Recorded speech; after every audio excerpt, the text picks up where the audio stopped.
さん、並びに日本国民の皆さん、明けましておめでとうございます。高いところから大音量でご迷惑をおかけしていますが、少しの間ご協力をお願いいたします。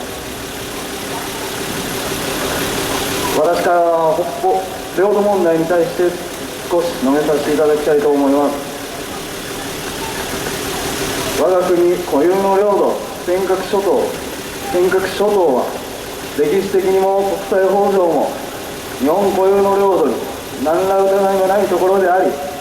現に我が国はこれを有効に支配しています。したがって尖閣諸島をめぐる解決すべき領有権の問題はそもそも存在しないと言えるでしょう。第二次世界大戦後、日本の領土を法的に確定した1952年4月発行のサンフランシスコ平和条約において、尖閣諸島は同条約第2条に基づき、我が国が放棄した領土のうちには含まれず、第3条に基づき南西諸島の一部として米国の執政下に置かれ、1972年5月発行の琉球諸島及び大東諸島に関する日本国と米国との間の協定、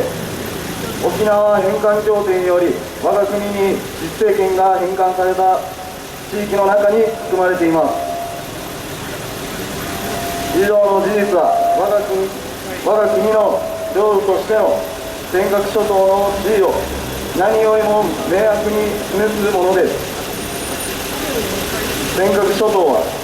歴史的にも一貫して我が国の領土たる南西諸島の一部を構成しています。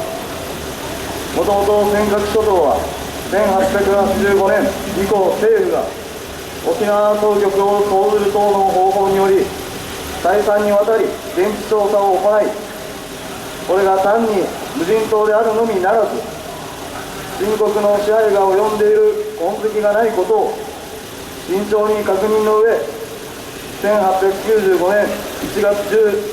14日に現地に標的を転出する市の閣議決定を行って、正式に我が国の領土に編入することとしたものです。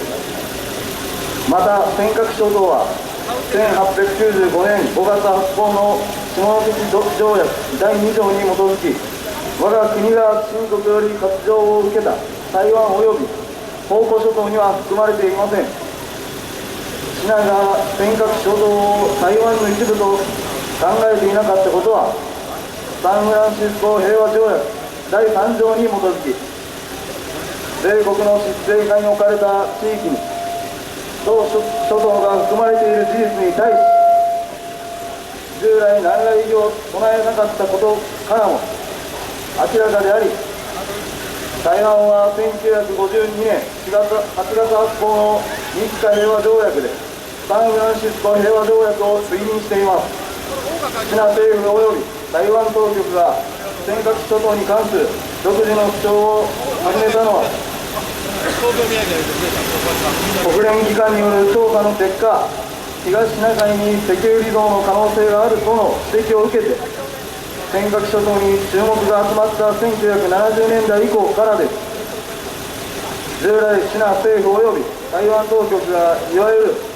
歴史的、地理的、史実的根拠等として挙げている書典は、いずれも尖閣諸島に対するシナの領有権主張を裏付けるに足る国際法上有効な論拠とは言えません。尖閣諸島問題に対する反日デモが行われていました。現地の日本人が悲惨な目に遭い、反日デモで被害を受けていました。こんなシナを断じて許してはならないと思います。我が国は正当な領有権を主張しています。尖閣諸島は我が国日本固有の領土です。他にも北方領土問題、我が国固有の領土、北方領土、択捉島、国後島とスポダン島、歯舞群島、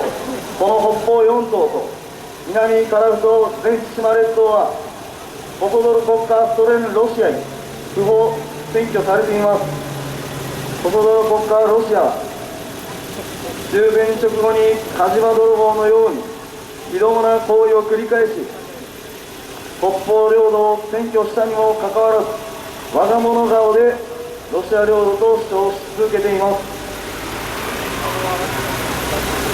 むしろ外相会談では、コソボルのくせに日本をバカにした発言をしていました。日露通行条約などなかったとでも言うのでしょうか。日本固有の領土、北方領土を不法占拠しているコソボル国家ソ連ロシアを断じて許してはなりません。2月7日は北方領土の日です。北方領土問題に対する皆様の理解が深まることを期待しています。もう一つは竹島問題。歴史的にも国際法上も竹島は我が国固有の領土なのでありますが、しかし昭和27年1月に突如、韓国が竹島の領有主張を行い、当時の韓国大統領李承晩が一方的な海洋主権宣言で設定したキーラインのうちに竹島を組み込み、我が国との間で領有問題が噴出したのであります。卑劣極まりない韓国は竹島近海で軍事演習を繰り返し、接岸施設や灯台を建設し、警備隊を常駐配備しているばかりか、韓国人夫婦を飲み水すらない竹島に住まわせるなどと不正事実作りに躍起になっております。この韓国の蛮行も断じて許してはなりません。2月9日北方領土の日と2月22日竹島の日で、これを機にどうか皆様のご理解と関心を深めていただきまして、我々日本国民日本男子大和魂をたぎらせ一丸となって竹島北方領土尖閣諸島返還の声を上げていこうではありませんか。これで私の主張を終わらせていただきます。